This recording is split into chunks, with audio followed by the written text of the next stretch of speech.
오늘 또 예배에 나오신 모든 성도님들 1층과 또 바깥 천막에서 예배를 드리는 모든 분들에 이르기까지 우리 하나님의 은혜와 평강이 함께하는 복된 시간이 되시길 바랍니다. 우리 형제들과 다니면서 이런저런 얘기를 듣다 보면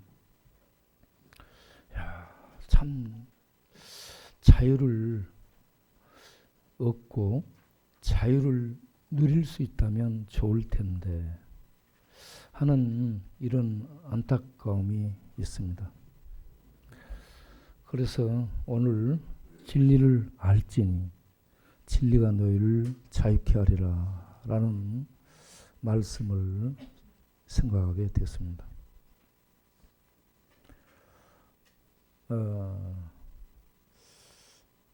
쪽방에서 살고 있는 홍승철이라는 이 형제님이 얘기를 해보면 자아로 똘똘 뭉쳐 있습니다. 집이 잘 살았다고 그러고요. 그 직장 생활을 잘 하신 분이고 중견 간부를 지낸 분이고 그렇습니다. 말도 논리적으로 잘해요. 그런데 자아로 똘똘 뭉쳐있고 그 이면에 죄책감이 굉장히 이렇게 그를 억누르고 있다라는 것을 볼 수 있습니다. 죄책감 속에 사로잡혀서 자유를 얻지 못하고 있는 그러한 모습. 그런데 그가 저번날 우리가 신방 갔는데 이렇게 문을 열고 보면 바깥에서 귀신들이 왔다 갔다 한다고 얘기를 합니다. 죄책감 속에 잡혀있는 그 심령이 자유롭지 못하리라. 숨을 쉴 수 없는 어떤 억압 속에 있다라고 볼 수 있는데 거기에다가 귀신들이 또 문을 열면 그 밖에서 슉슉 지나가고 왔다 갔다 한다는 겁니다. 그래서 영적으로 심리적으로 이분은 참 뭔가에 이렇게 억압당하고 있는 자유롭지 못한 그런 심리 상태임을 알 수 있었습니다. 또 우리 형제들과 같이 이렇게 다니다 보니까 우리 형제들이 전과도 많고 또 감옥 생활도 많이 했잖아요. 그런데 귀신을 굉장히 무서워해요. 이 사람이 살지 않는 그런 집, 굉장히 을씨년스럽죠. 거기 가면 뭐가 나올 것 같은 느낌이 듭니다. 그런 집을 이렇게 집 주변으로 이렇게 지나가면서 저 속에 분명히 귀신이 있을 거라고. 목사님은 저 속에 가서 밤에 잠을 잔다. 그러면 안 무섭겠는가 물어요. 저는 안 무섭다라고 얘기했습니다. 그런데 귀신 나올 것 같은데 안 무섭냐? 귀신을 무서워한다는 얘기죠. 그래서 이렇게 이 귀신을 무서워하는데 전과는 30번 이상 이렇게 저지르고 전과는 많은데 귀신은 무서워하는 거야. 감옥 생활은 또 한 20 몇 년씩 한 사람들이 귀신을 무서워하는 거예요. 그리고 우리 동네에 안상덕이라는 형제는 저녁에 잠을 잘라 하면 이렇게 귀신이 위에서 내려다본다는, 이렇게 자기를 내려다보고. 그래서 무서워가지고 밤에 잠을 못 잡니다. 밤에 잠을 못 자고 불을 다 켜놓고, 불 켜면 귀신이 안 무슨 모양이에요? 여러분 불을 다 켜놓고 무서움을 내쫓기 위해서 술을 계속 마셔야 되는 거예요. 그러니까 곤드레만드레 취중망중해 가지고 그 밤을 새는 거예요. 그러니 낮에도 이렇게 정신이 몽롱해 보입니다. 몽롱해 보이는 그런 상태로 이렇게 나와서 얘기를 합니다.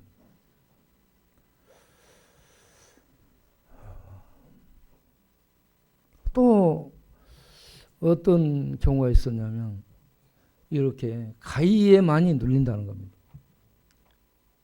잠들라 말라 하면 가위 눌리는 사람들. 어떤 형태로든 가위가 막 눌리는 사람들이 있습니다. 그런데 저 친구는 한 20년 동안을 가위 눌려왔다는 겁니다. 여러분 중에 가끔씩 가위 눌리는 사람도 있을 겁니다. 그리고 밤을 잠을 자면 꿈에 돌아가신 조상들이 늘 나타나가지고 그 깨고 나서 보면 기분이 좋지 않은.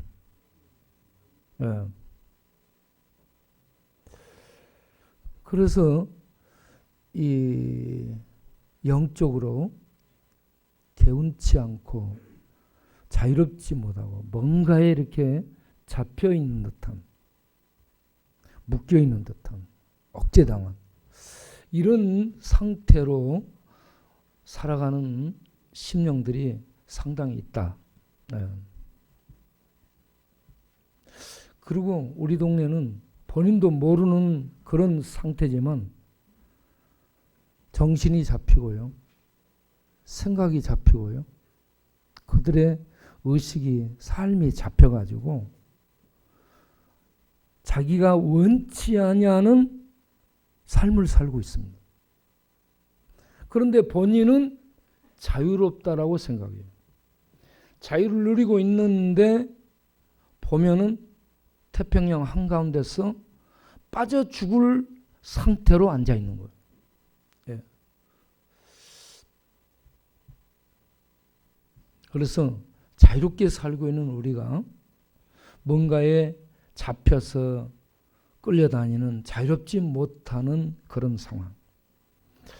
그리고 내 마음대로 자유롭게 살고 있는 것 같은데 이렇게 귀신도 무서워하고 또 조상들이 꿈속에서 나타나서 왔다 갔다 해서 이 밤에 잠을 자도 자유롭지 못하는, 그래서 이게 사는 건지 마는 건지 참 눈 떠 있어도 감아도 밤이 와도 고통스러운 분들, 그런 모든 분들에게 참 자유가 주어지길 바랍니다. 그래서 이 자유를 얻으려면 어떻게 해야 되는가 하는 것을 생각을 해보겠습니다. 오늘 우리 주님께서 자유를 원하는 우리들에게 진리를 알라라고 말씀합니다. 진리를 알면 너희가 자유로워진다라는 말씀입니다. 그러면 진리는 무엇인가? 진리는 알레테이아라고 얘기를 하는데 이 진리는 참을 의미합니다. 참. 참이며 이 실제이며 근본을 얘기합니다. 우리가 살고 있는 이 세상은 거짓 속에 있습니다. 거짓, 진리가 아닌 거짓 속에 있습니다. 그래서 이 세상을 따라서 이 세상에 형성된 가치체계, 이 세상에서 가르치는 어떤 교육체계를 따라가면은 먹고 살기는 하는데 성공은 하는 것 같은데 자유롭지 못합니다. 그래서 이 세상이 아닌 그 본질의 세계, 근본의 세계에 있는 참, 그 참을 진리라고 얘기하고 있습니다. 이 진리는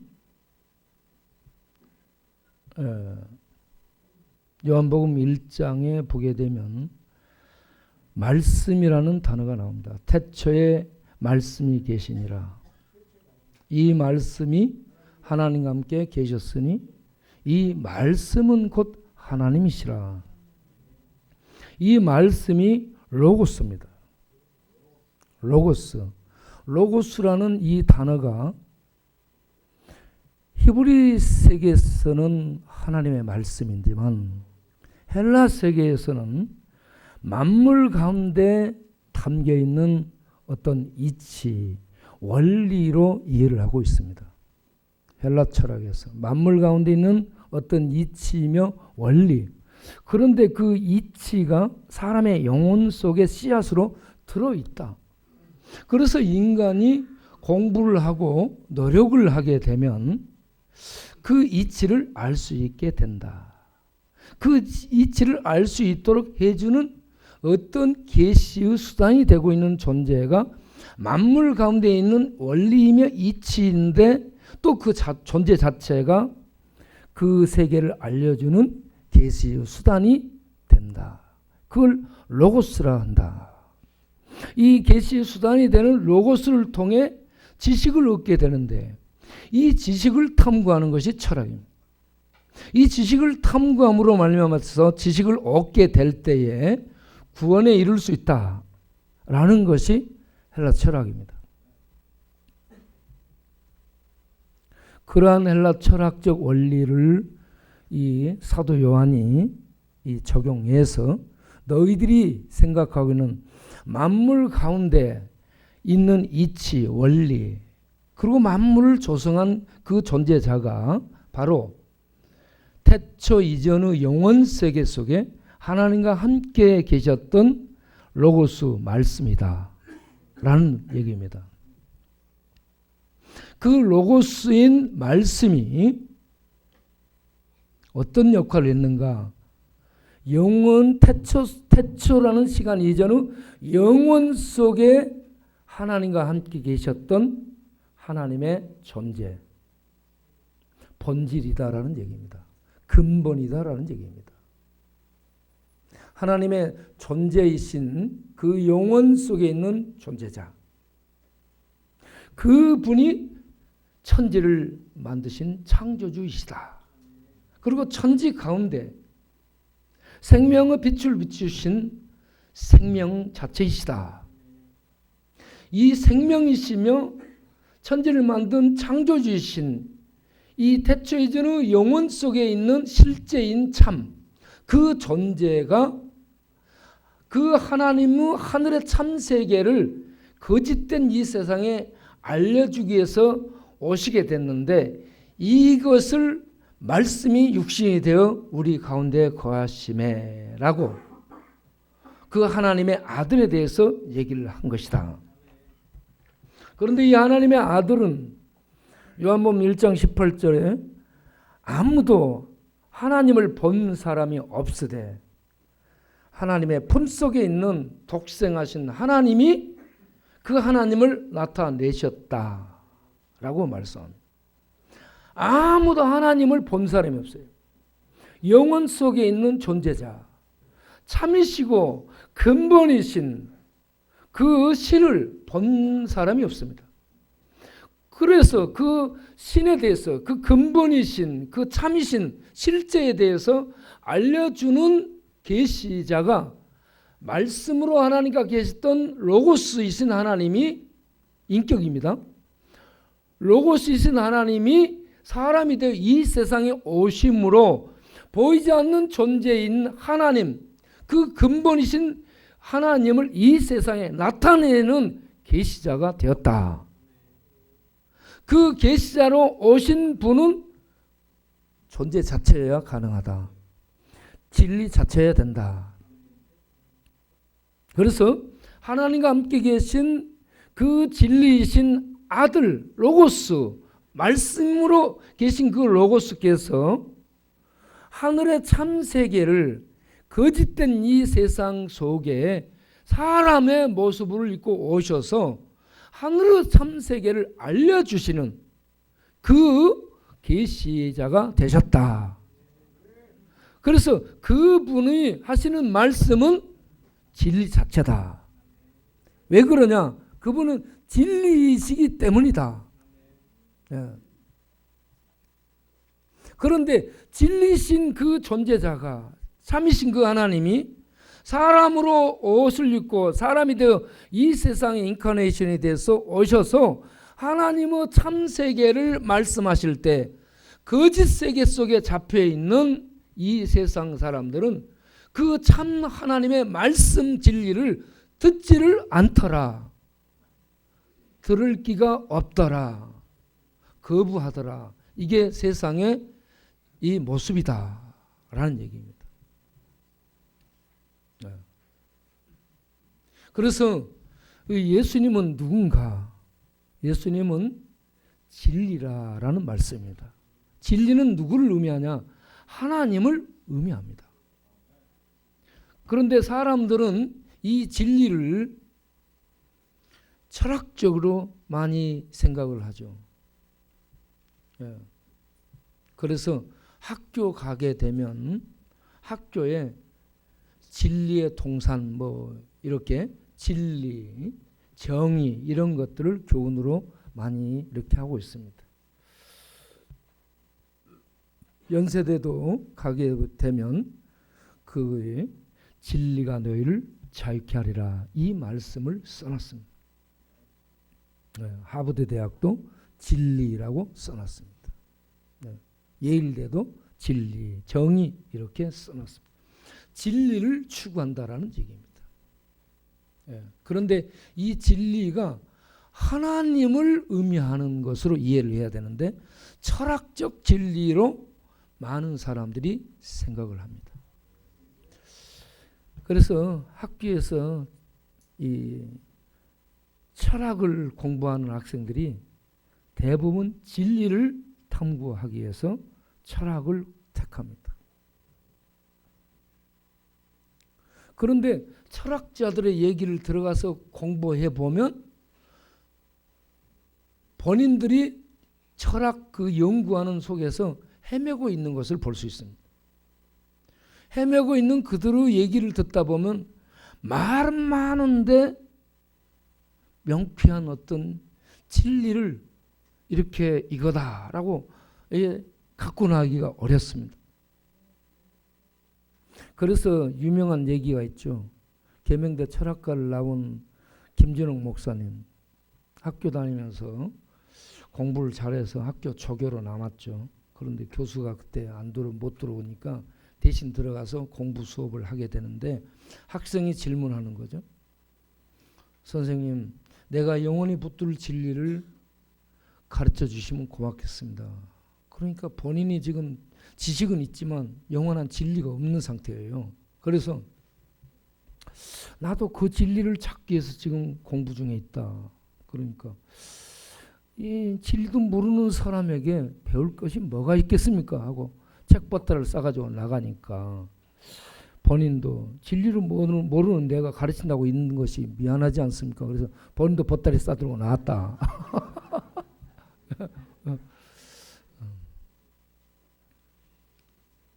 그래서 예수님이 진리를 찾는데 진리를 찾지 못하고 방황하는 이 거짓에 잡혀있는 세상에 참 진리로 오셔서 참 진리를 가르치고 전하는 겁니다. 그 대상이 유대인이죠. 유대인은 자기를 아브라함의 후손이라고 정의를 하고 있습니다. 아브라함의 후손이라는 단어는 언약 백성이라는 얘기고, 언약 백성으로 태어나면, 혈통적으로 태어나도 이미 자유를 얻고 하나님 안에 구원받고 있는 상태로 생각을 하고 있는 사람들이 유대인이에요.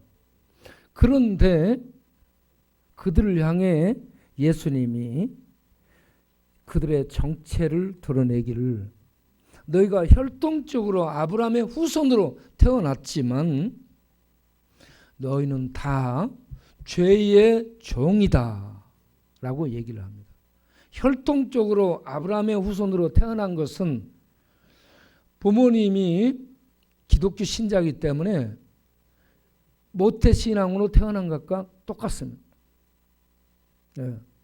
이 모태신앙으로 태어나서 그 부모님이 믿는 그런 믿음의 후손으로 태어났기 때문에 가만히 있어도 구원이고 자유고 하나님의 자녀가 되는 것으로 생각을 하는데 그렇지가 않습니다. 이 문제를 칼빈이 그 형 샤를에게 들으면서 충격을 받게 되죠. 칼빈이 공부를 잘해가지고 라틴어를 참 잘하게 됐습니다. 그래서 성경을 연구하고 그때 당시에 인문주의 영향을 받아서 원본으로 돌아가자, 근원으로 돌아가자, 에드 폰테스라 해가지고 이 라틴어인데 근원으로 돌아가자 해서 성경 원전을 읽습니다. 헬라어로 읽고, 그리고 교부들의 글을 공부하는 거죠. 초대교회 예수님 시대에 예수님을 접한, 그리고 예수님을 접한 제자들에게 가르침받은 사람들의 시대를 교부 시대라고 합니다. 그 교부들이 어떻게 하나님의 말씀을 대하고 어떻게 전하고 가르쳤는지 그 교부들의 그 가르침을 공부하고 연구하자. 헬라어 성경 원전을 읽고 교부들의 가르침을 배우자. 이게 에드 폰테스입니다. 근원으로 돌아가자라는 얘기죠. 왜 그러냐면 중세 시대에 신부와 사제들만 라틴어 성경을 가지고 읽고 성도들은 성경을 주질 않아서 성경이 뭔지를 몰라요. 그래서 그들이 뭔 말한 줄 모릅니다. 그런 상태에서 우리가 성경으로 돌아가서 일반인들도 성경을 읽고 그 가르침을 배우도록 하자. 이게 이제 이런 운동이 퍼지게 된 거죠. 그래서 그 인문주의의 영향을 받은 칼빈이 루터의 영향도 받고 해서 이 자기를 루터라고도 얘기하고, 그런 칼빈이 성경을 이렇게 번역을 하죠. 성경을 번역을 하고 그러는데 그 아버지 돌아가 있을 때 형님하고 만나서 장례 치르고 난 다음 형님이 하는 얘기를 듣고 충격을 받죠. 칼빈, 존, 네가 성경 지식이 많고 성경 번역을 하고 그리고 천주교에서 가르친 라자리오 기도문을 암송하고 그렇게 한다 해서 너 구원받은 거 아니야. 복음을 믿어야 하나님의 자녀가 되는 거야 라고 얘기를 한 거예요. 자기는요 캐톨릭의 가르침을 받고 캐톨릭이라는 교회 안에 머물러 있는 그 자체로 하나님의 자녀 된 것으로 알고 있었는데, 교회 나가고 성경 지식 갖고 있고 기도문 외우고 그래도 하나님의 자녀가 아니라고 얘기를 하는 거예요. 복음을 받아들여야 하나님의 자녀가 된다고 얘기를 하니까 충격을 받습니다. 그래서 나중에 헬라어 성경을 읽게 되고, 그리고 또 자기가 번역한 말씀을 프랑스어로 듣게 되면서 에베소서 말씀을 들으면서 은혜를 받게 되죠. 그리고 성경을 읽고 성경 말씀을 받아들이게 됩니다. 성경 말씀을 진리로 받아들이게 됐다 하는 얘기입니다. 우리가 이 자리에 있는 우리 모두가 다 성경 말씀이 진리임을 알고 믿는 은혜가 있기를 바랍니다. 네. 왜 그런가 하면 김일성도 주일학교 출신이에요. 박정희 전 대통령도 주일학교 출신이에요. 박근혜 전 대통령도 주일학교 다녔고 교회도 다녔고 장로의 신학교 한 학기를 다녔습니다. 네.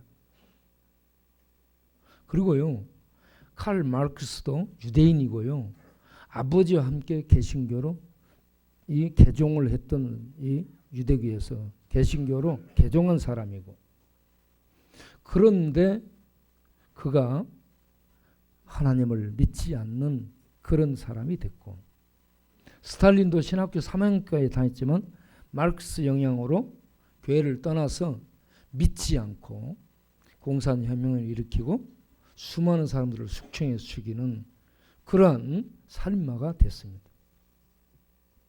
출발이 교회의 언저리 있어요.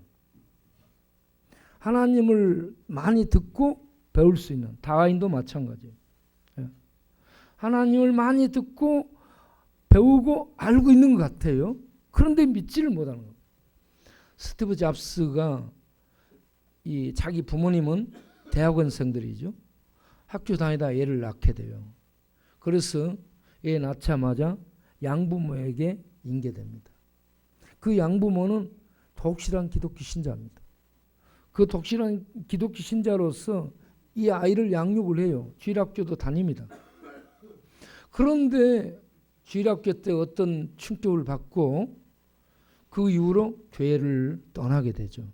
그가 청년 때 인도로 여행을 하죠. 인도에 신을 찾아 여행합니다. 진리를 찾아 여행합니다.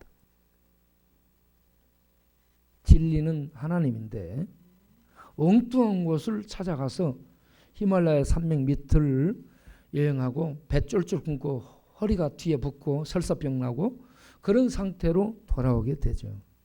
만나지를 못했습니다. 그래서 그는 돈을 버는 재주는 갖게 됐고 머리는 아주 좋아요. 빌 게이츠와 같이 똑같이 대학교 1학년 다니다가 중퇴한 던져버리고 나와서 자기 길을 간 사람들입니다.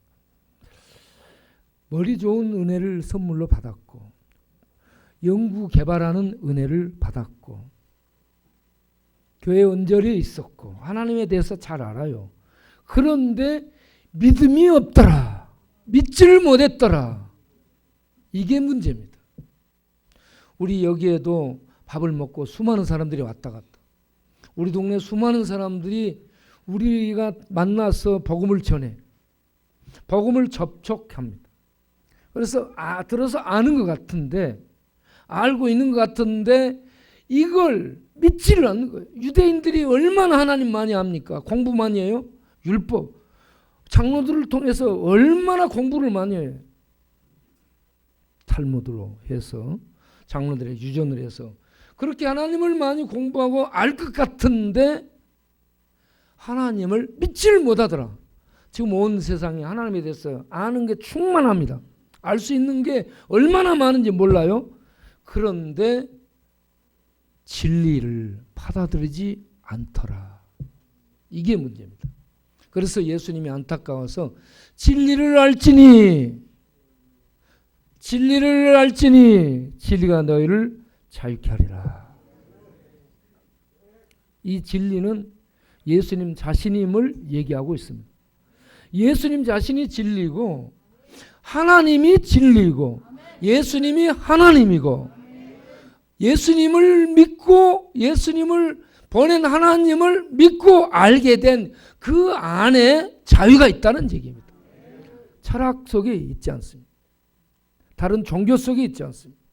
다른 어떤 가르침, 과학적 어떤 이 법칙 발견, 철학적인 어떤 이 지식 탐구 이런 속에 우리를 자유케 하는 진리가 있는 것이 아니고 하나님 계시자로 오신 예수님이 진리 자체다.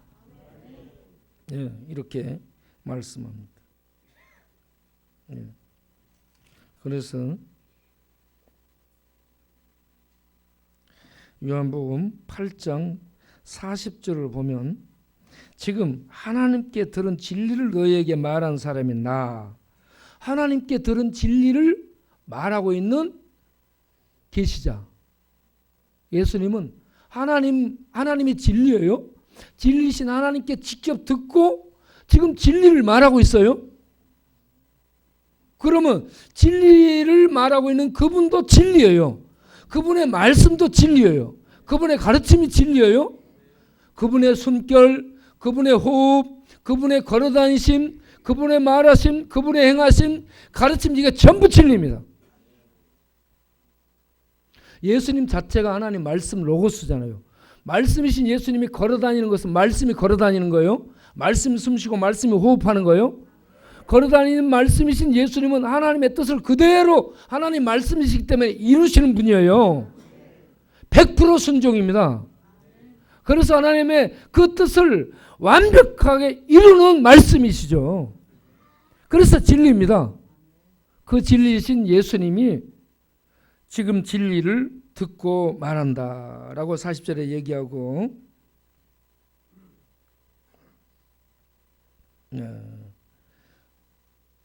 42절 보게 되면 내가 하나님께로부터 나와서 왔다.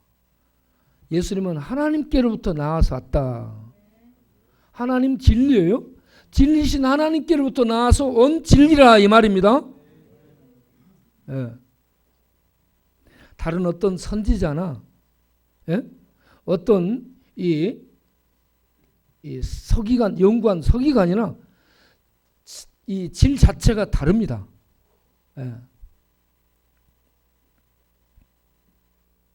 예수님은 42절에 하나님께로부터 나와서 왔다. 그리고 나는 스스로 온 것이 아니요 아버지께서, 진리신 하나님 아버지께서 나를 보내가지고 내가 지금 왔다. 아버지 진리신 하나님에 의해서 보냄받아 온 아들 진리다. 예.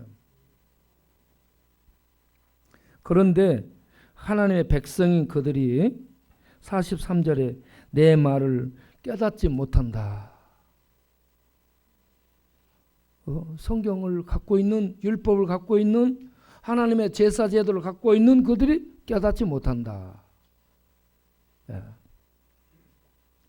그 이유는 내 말을 들을 줄 모른다. 진리로 내 말을 듣지 않는다. 이 말입니다. 왜 그렇게 내 말을 안 듣는가? 그게 44절에 너희는 아브라함의 후손이라 하지만 너희가 지배당하고 있는 그 모든 것이 죄다. 죄고 마귀에게 지배받는 것이다. 그래서 44절에 너희는 너희 아버지가 아브라함이라 하지만 너희 저 영적 아버지는 지금 마귀다라고 마귀를 따르고 있다는 얘기죠. 그래서 진리의 말씀을 듣지 못하고 대적하고 있다. 너희는 너희 아비 마귀에게서 났으니 너희 아비의 욕심대로 너희도 행하고 있다. 그는 처음부터 살인자야. 진리가 그 속에 없다. 진리가 없기 때문에 진리에 서지 못하고 진리를 갖고 있지 못하고 진리를 갖고 있지 못하기 때문에 진리에 서지 못하고, 그러면 진리가 없으면 무엇을 갖고 하는가? 거짓이다. 거짓을 말할 때마다 지것으로 말을 한다. 거짓을 계속 말하니까 거짓이 진리처럼 돼 있다.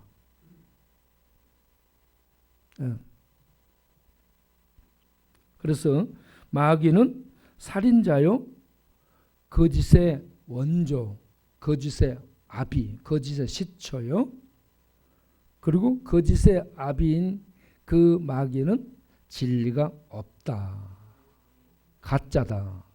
이 세상은 가짜이고 진리가 없는 이 거짓된 존재인 마귀에 의해서 통치를 받고 있는 세상이다. 이런 세상에서 마귀 따라서 내 정욕 따라서 막 산다. 그게 자유처럼 그렇게 살고 있는데, 그렇게 거짓된 이 마귀의 지배 속에서 형성된 거짓된 체계가 우리를 자유롭게 해주고 행복하게 해줄 것 같아서 그걸 따라서 가서 마음껏 살았더니 그 결과는 전부 죄더라. 왜 그러냐? 마귀하고 죄가 한통속이죠. 죄가 죽음이고 죽음이 죄고, 죄와 죽음을 가져온 존재자가 마귀고, 그래서 온 세상은 마귀가 지배한다. 마귀가 임금이다. 그 마귀가 거짓 가지고, 죄를 가지고, 악을 가지고, 죽음을 가지고 이 세상을 통치한다. 그 속에 과학이 발달하고 문화가 발달하고 교육이 계속 쌓이게 되면서 사람들은 그럴듯한 생각 속에 사는데 여전히 죄 속에 있는 죄의 종, 여전히 거짓 속에서 살고 있는, 진리가 없이 무너질 수밖에 없는 체계 속에 있는 자들.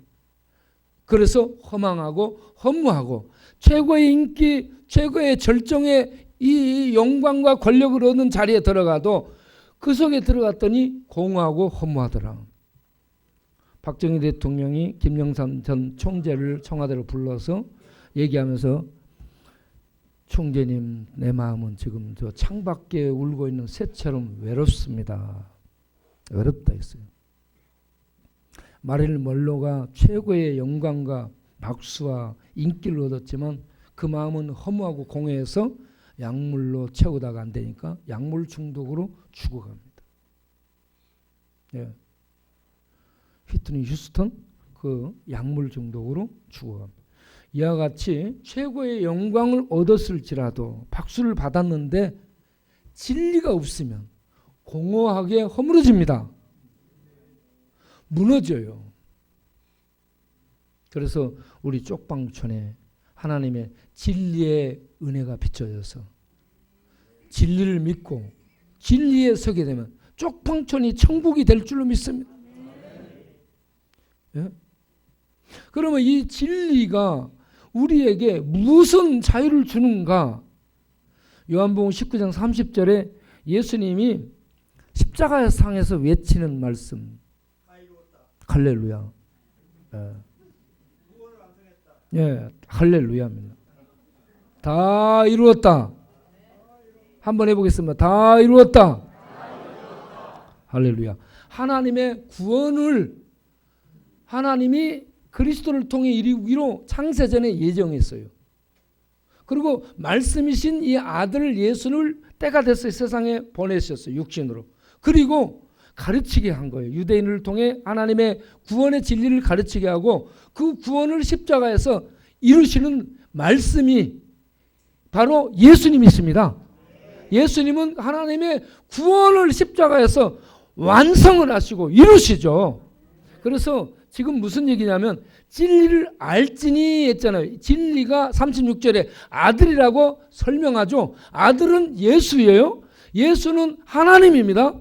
하나님인 예수님이 오셔서 하나님을 계시하시는데, 그 하나님을 계시하신 예수님이 하나님의 구원을 십자가로 이루었다. 할렐루야.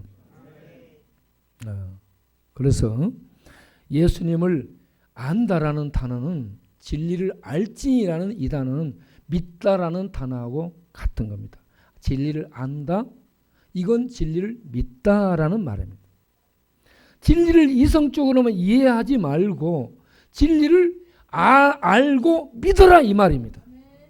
그리하면 진리신 예수님, 구원을 이루신 예수님 안에서 죄에서 벗어나게 되고, 죄로 말미암은 죽음의 심판 저주에서 벗어나게 되고, 죄와 죽음의 저주를 가지고 통치하고 지배하는 마귀, 귀신, 사탄의 영향 세력, 그 지배권 안에서 벗어나서 심령의 자유를 누리게 된다.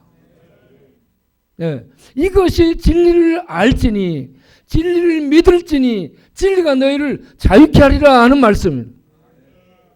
이 내용을 사도 바울이 로마서 10장 9절 10절에서 이렇게 말씀합니다. 네. 로마서 10장 9절, 10절을 보여주겠습니다. 예수를, 저거는 어디 번역이지? 개역 개정으로 개정을 해주세요. 내가 만일 내 입으로 예수를 주로 시인하고 또 하나님께서 그를 죽은 자 가운데서 살리신 것을 내 마음에 믿으면 구원을 얻으리니 사람이 마음으로 믿어 의에 이르고 입으로 시인하여 구원에 이른다. 할렐루야. 이게 뭔 말이냐면 이것도 헬라 세계에 그런 원리가 들어가 있어요. 헬라 세계는 지식 추구이기 때문에 머리로만 이해를 합니다. 그래서 사람이 내가 만일 내 입으로 예수를 주로 시인하고 그가 또 하나님께서 그를 죽은 자 가운데 살리신 것을, 죽고 살아난 이것은 그리스도로서 구원 사역을 이룬 것을 얘기합니다. 그러니까 예수를 이와 같이 주로 그리스도로 믿고 시인하면 머리로만 인식하면 아니고 머리로 아는 그 인식과 마음 인격으로 받아들이는 전인적인 이 동의와 함께 믿습니다라는 고백을 공적으로 하게 될 때에 네가 구원 받으리라. 구원이 자유 얻는 것을 말합니다. 죄에서 벗어난 것, 사망에서 벗어난 것, 하나님의 영원한 저주의 심판에서 벗어나는 것을 구원이라고 말하고 이걸 자유 얻다라고 표현하는 겁니다. 우리 일생에 살아가는 우리 일생에 예수를 아는 것 가장 큰 지식을 얻은 겁니다. 예수를 그리스도로 하나님으로 발견하는 것, 진리로 발견하는 것, 일생일 때 최고의 발견입니다. 그리고 예수를 그리스도로 하나님의 아들로 참 진리로 알고 구원으로 믿는 것, 이것이 자기 일생에서 가장 위대하고 가장 큰 일을 행한 것임을 아시기 바랍니다. 아는 것 정도에만 머물면 안 돼요. 이걸 받아들여야 돼요. 받아들이면 하나님의 구원의 진리가 내 안에 와서 내가 구원을 얻은 자유자가 되는 겁니다. 참 하나님의 자녀가 되는 겁니다.